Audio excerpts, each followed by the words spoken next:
I knew why, because I'd been through the Pentagon. Right after 9/11, about 10 days after 9/11, I went through the Pentagon and I saw Secretary Rumsfeld and Deputy Secretary Wolfowitz. I went downstairs just to say hello to some of the people on the Joint Staff who used to work for me, and one of the generals called me in. He said, "Sir, you got to come in. You got to come in and talk to me a second." I said, "Well, you're too busy." He said, "No."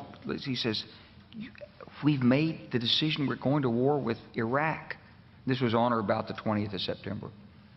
I said, "We're going to war with Iraq. Why?"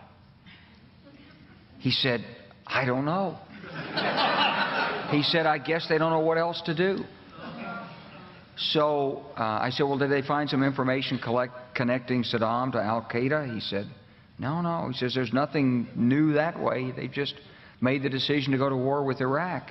He said, "I guess it's like we don't know what to do about terrorists, but we've got a good military and we can take down governments." And he said, "I guess if the only tool you have is a hammer, every problem has to look like a nail." So I came back to see him a few weeks later, and by that time we were bombing in Afghanistan. I said, "Are we still going to war with Iraq?" And he said, "Oh, it's worse than that."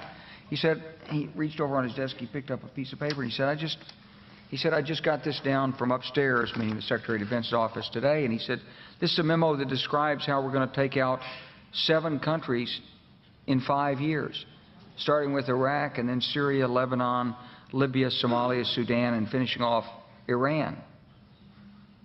I said, "Is it classified?" He said, "Yes, sir."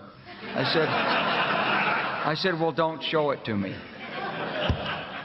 And I saw him a year or so ago, and I said, "You remember that?" He said, "Sir, I didn't show you that memo. I didn't show it to you."